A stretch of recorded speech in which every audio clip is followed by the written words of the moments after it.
Why did the Dogman cross the road? 6 different accounts of Dogman on the road again. Number 1. Hope Valley Road, Hebron, Connecticut. Dear Scary Stories NYC, I have a Dogman story that happened so long ago, my memories of it are practically faded to black and white, and yet it feels like it just happened yesterday. It was the early-ish 60s. I don't think the Beatles had landed yet, and I think JFK was still in the White House. I was a little boy, an only child at the time, but within 3 years I'd be the eldest of 3 kids. My mother was driving me back from New York City on a Sunday night after we had attended a taping of the TV show Wonderama in Manhattan. This was when it was still being hosted by Sonny Fox, before Bob McAllister took over during the psychedelic era. Wonderama had me and my mom both excited and happy, in a good mood as we drove back to our home in Connecticut. We were just 10 or 15 minutes from our house, driving on a local road, when the creature jumped out in front of us, causing my mother to have to stamp on the brakes to avoid a collision. I was screaming, which I'm sure was not helping my mother's nerves. That thing looked like something out of a nightmare. It was too scary to be something from a horror movie. Even as a kid, those already didn't look real to me, but this did. We didn't have the special effects in those days that have been around since the 70s or 80s, and this was too realistic to have been a monster makeup or monster costume. If that was fake, it would have had to have been the work of a special effects crew 10 or 12 years ahead of where Hollywood was at the time, and all of them would have had to have been creating their magic for the entire audience of me and my mother, and nobody else. First of all, there was no human being's head that could fit inside the wolf-like cranium of this werewolf-like creature. Its hind legs, which is what it walked on, were at some points too narrow to fit a human leg inside of. If you're gonna wonder about it being a marionette or a mechanical robot-like illusion, please remember, this was 1963 in a country suburbs in a nice part of Connecticut. We didn't see what I'm describing in Hollywood or New York. We weren't in Pittsburgh, so we weren't witnessing the childhood work of Tom Savini. I really think this was some kind of upright walking canine or wolf. It's the shortest and most logical interpretation of events, in my opinion. So my mother squealed the car loudly to a halt. I was screaming insanely in the passenger seat, and that Dogman was suddenly made aware of our presence. He began doing what my mother called barking in complete sentences. What that means is that he began bellowing at us as though he were our teacher and we had forgotten to do our homework. He seemed pretty angry at us, and now my mother was screaming right along with me.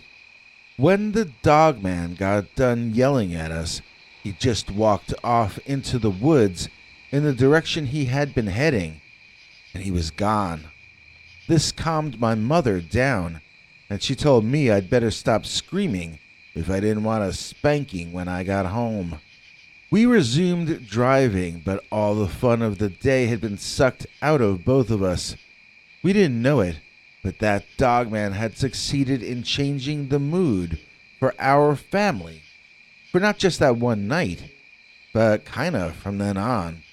My father became the relatively more fun parent after that, with my mother becoming the security-oriented one. My father was convinced by her to surround our property with 8-foot-tall fences. My sisters and I were never allowed out alone until we were getting ready to move out as teenagers and young adults. Because the Dogman incident that Mom and I went through had happened less than 15 minutes from home, Mom's sense of security for herself and her family was stripped away suddenly and permanently. She was a changed person after that, and she raised us to be as nervous as she had become.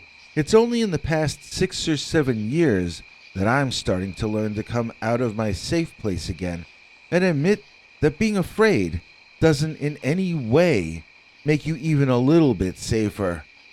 And each time I begin to doubt that, I just think back on the Dogman of Hope Valley Road in Hebron, Connecticut.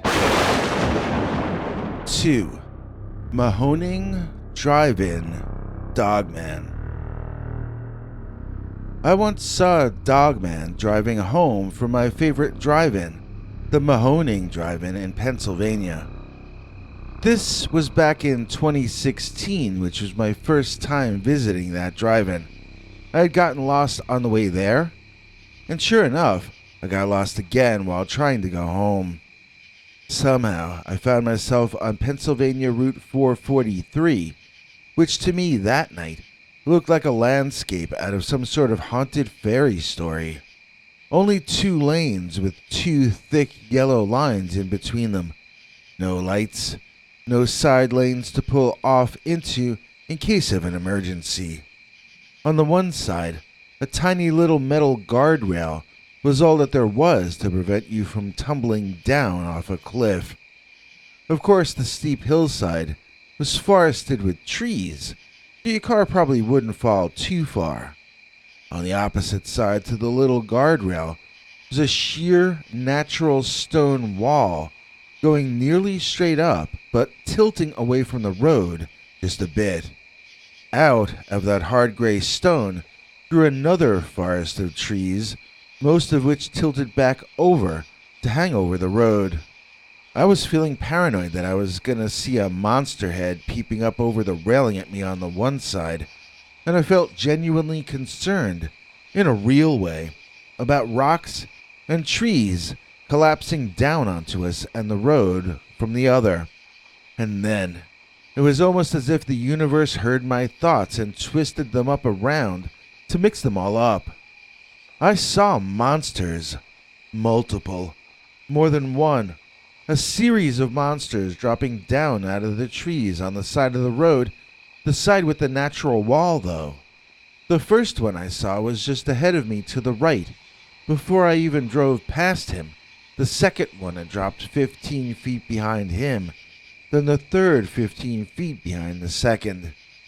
There was a movie I saw once where they had an army of dog-headed men. I can't remember the name of it or even what decade the film was from, but I remember an entire army of dog-headed men walking through the mist, and I remember wondering how they could afford that on the movie's apparently low budget.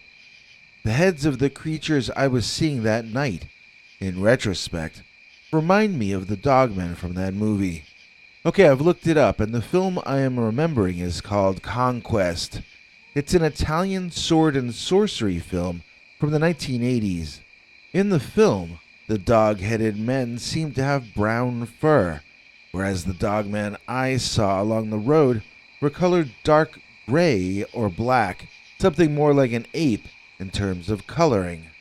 Another major difference between the real and fictional dog-headed men is that the ones in the movie wore some kind of clothing, and the ones I was watching drop in succession out of the trees were not dressed as soldiers in an ancient army. They weren't dressed at all. They were just upright walking animals. But they were organized creatures, and they seemed to have planned ahead to ambush me in that situation. I felt like I had been dropped into some kind of werewolf-oriented driving game, but what saved me was that I didn't question anything that was happening. My heart was pumping, and I knew that this might be the way my story ended. My foot held that gas pedal down, and I watched a fourth creature drop down ahead of me on the side, then a fifth alongside the car, but by the time the sixth dropped to earth, it was already in my rearview mirror. I watched those dogmen run after my speeding car, like Rover chasing the mailman, but I was gone before they even started getting up to speed. I couldn't wait to tell my friends about this, but when I did, Most of them thought I was joking. They joked back, thinking I was making fun of people who claim to see monsters. I could see how they felt about such people like me, and I decided to just laugh along with their insulting jokes. I felt bad for them to have their world so limited. I'm certain I must have been a lot like them before I had my Dogman experience. And I bet they'd be a lot more like me if they had one too. So I forgave them for not understanding, and I accepted that this was a story I was going to have to be careful about sharing. My number one advice concerning any kind of cryptid or group of them that appears to be attacking you or planning an attack against you in any way, shape, or form is to accept it and take the threat seriously.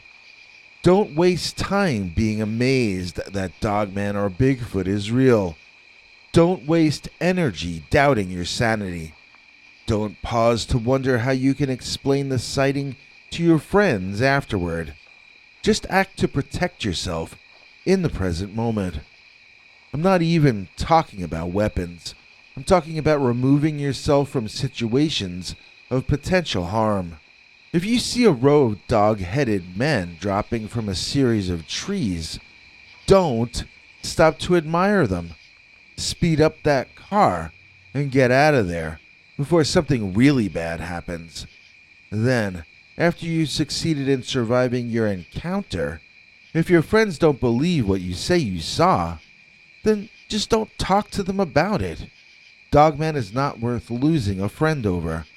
The chances of seeing a Dogman twice in one lifetime are almost as small as finding true friendship one time. So it's better not to lose perspective about the Pennsylvania Dogman. 3. Brooklyn, Mississippi Beast. Dear Scary Stories NYC. Route 29 in Mississippi is just 2 lanes with one single dotted yellow line down the center. That basically means go wherever you want on this road, my friend.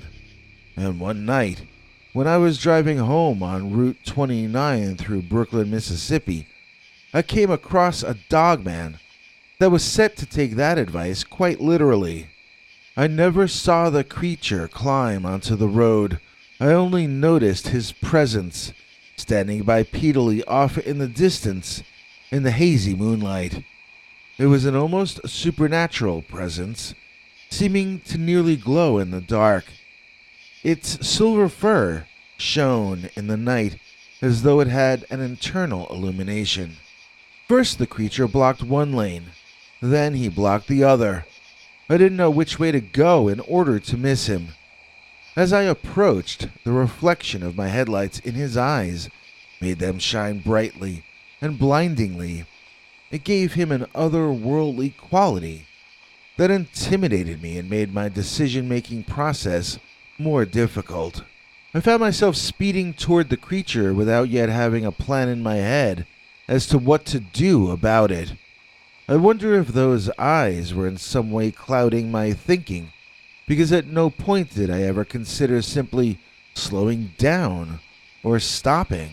I ended up having to drive at the very last second off the road to the right in order to avoid smashing into the Dogman beast. The problem was that the hill was so steep that my car was about to tumble over. I had to speed the car as fast as possible and do some fancy left-right steering to keep the wheels underneath me. And then, when I sensed the right moment, I hit a sharp left and made it back onto the level highway. I wanted to get out and kiss that asphalt, but I knew the Dogman was somewhere behind me, even if I wasn't seeing him with my eyes any longer. And at least so far, I've never seen him again. Let's hope it stays that way. 4. 2 Dogman sightings in Fort Wayne, Indiana. Dear Scary Stories NYC. We got Dogman here in Indiana too. Or we did back when I was a young man at least. My father told me he had seen one while driving on East Cedar Canyons Road near where we lived in those days. I saw mine in person while not in a car on Lanyard Lane. Lanyard wasn't a dirt road, but you weren't really supposed to be driving on it unless you'd been invited to visit one of the people who lived over there. In fact, I was walking from my house with my friend back to her house when we had our experience. But let me tell you what happened to my dad first, because that story dates back to when I was like 3 or 4 years old. Dad was out alone, driving home from a job he had helped some guys do in another part of the state. Where Coldwater Road meets Cedar Canyon Road, two very different worlds overlap with each other. That's where Dad was when he saw a dog-headed man-sized but furry creature run out of the woods and into somebody's backyard. You see, the wooded corner that the dog-headed man ran out of leads to more and more woods, but the direction he ran toward is private homes, with private lakes and private backyards. I suspected that the dogman was dehydrated for him to be heading in the direction of the neighborhood lakes on that night that my father claimed he saw the dogman for just that one brief instant. Although this is mainly a suburban area, there is a wild streak running through it.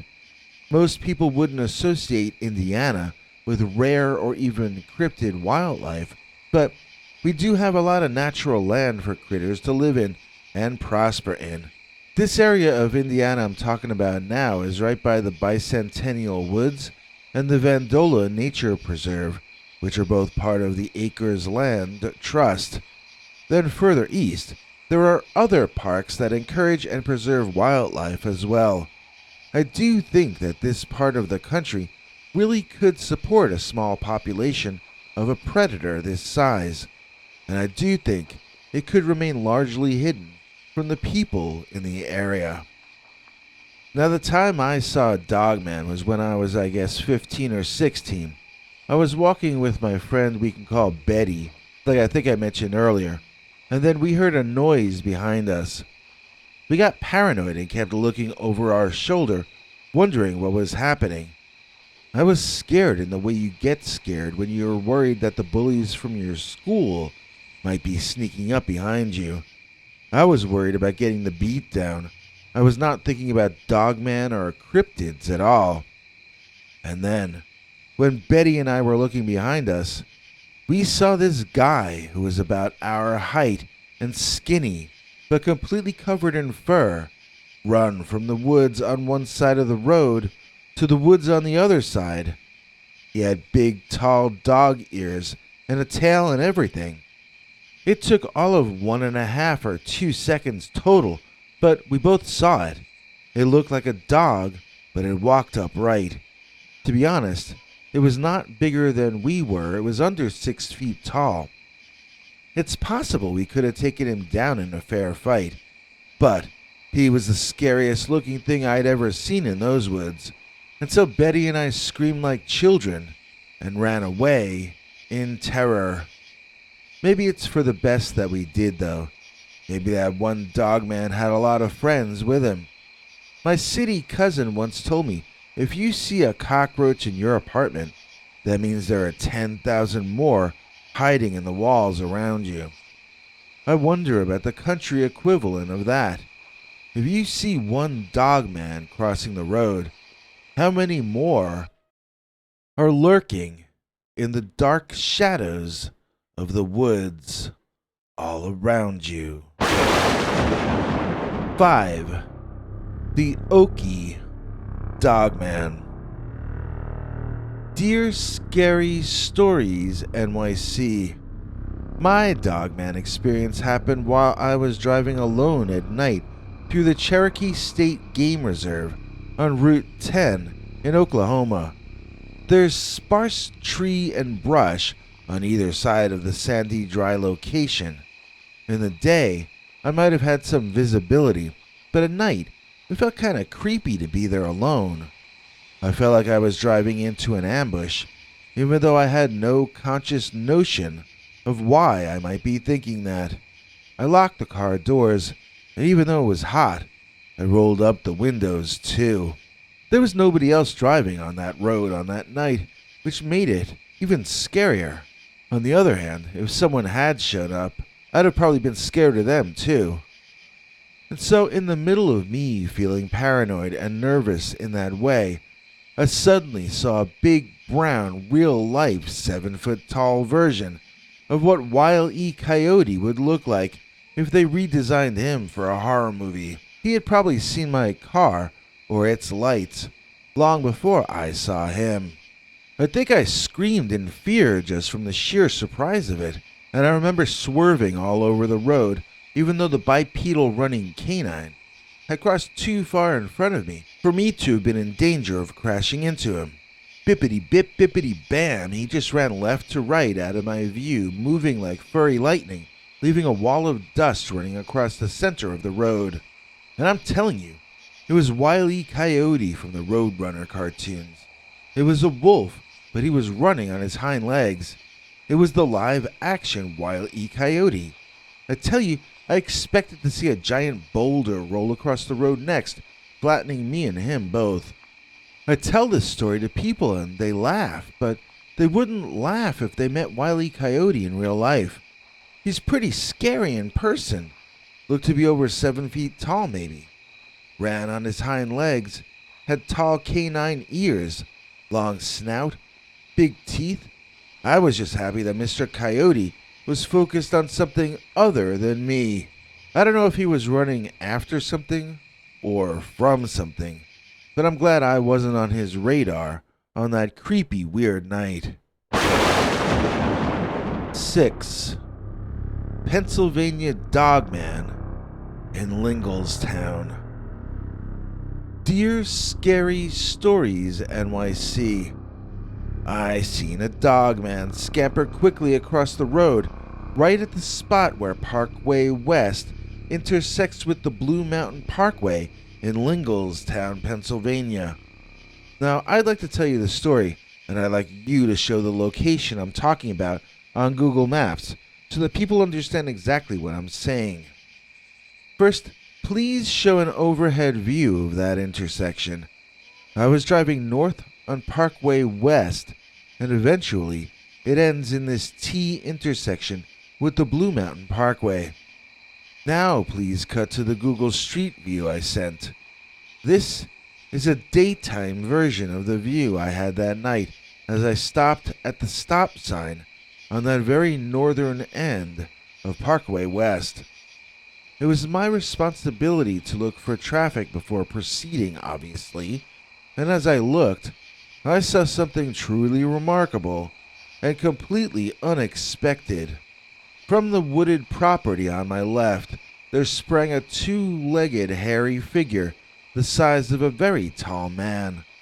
Please zoom in on the dark area of the forest across the street from the stop sign, somewhat to the right. Into that general area ran the creepy thing that made me jump out of my seat. It was a monster. I saw it from behind at first. Then I saw it turn its entire body to the right, giving me a clear view of him in both profile and three-quarter views. For a split second, I thought maybe this was special effects, and I should look around to see if I was on one of those prank TV shows. But before I could even consider the idea of it, the creature had already disappeared and was gone. That wasn't much of a prank, if it was meant to be a prank. No, that had been an actual monster running across the road.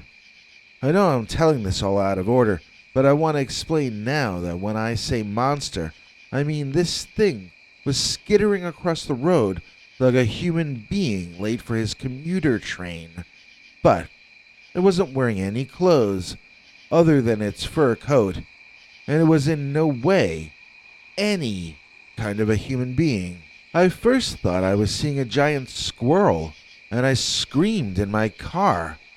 Laugh all you want, but its fur was squirrel gray, and I am deathly afraid of any kind of rodent.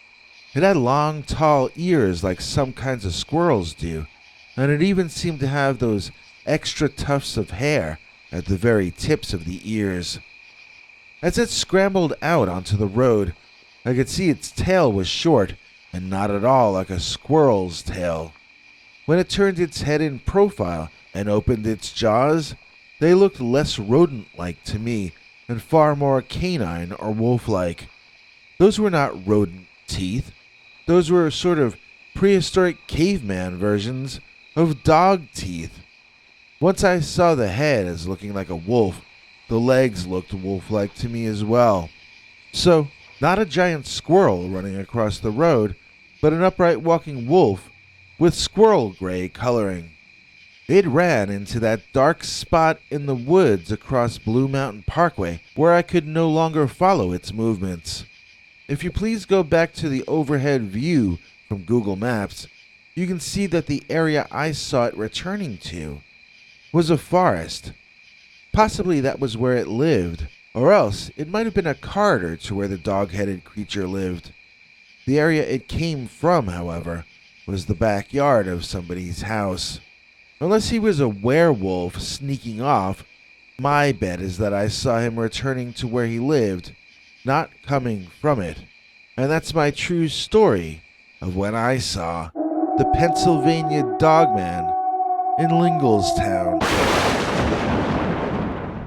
Please welcome back our Mary Shabazz. She's our executive producer today, whereas she's royal, like some blue topaz. Plus, she brings the pizzazz and the razzmatazz. Please join me in thanking our wonderful and lovely $10 channel member, Mary Shabazz, for making this episode possible. In exchange, we share all our perks with her, including secret episodes on Wednesdays and Sundays, 21 hours of archived secret, uncensored stories, and getting to see our episodes in advance. You can get all this stuff too by joining our PayPal subscribers club at peterbernard.com, or by doing what Mary Shabazz did and clicking that join link below this or any of our videos. And now, here's our TV spokesdog Henry Lee Dogman to fill you in on any deets I may have left out.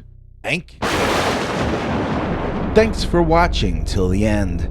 If you liked what you saw, please consider clicking like on the video or sharing it with your friends and family that you think might also be interested.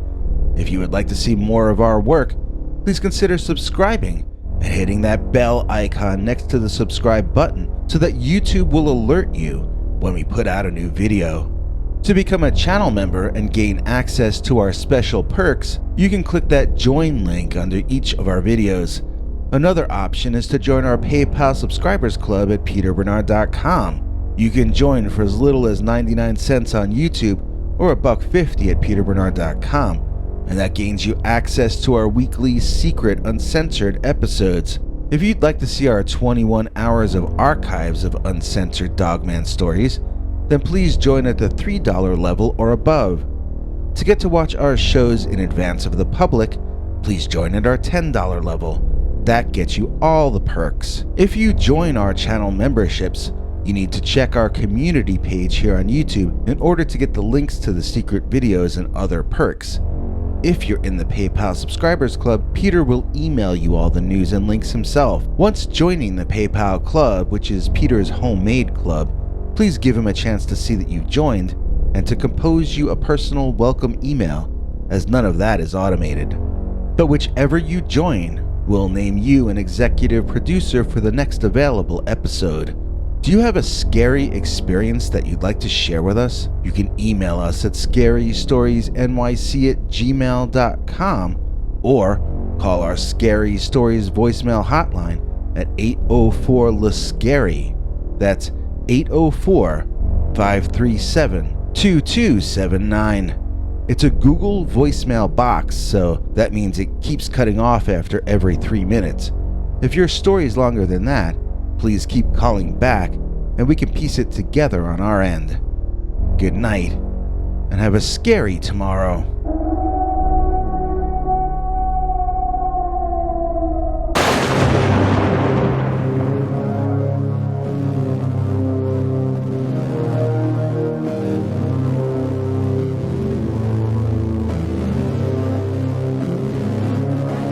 Come back for more scary stories.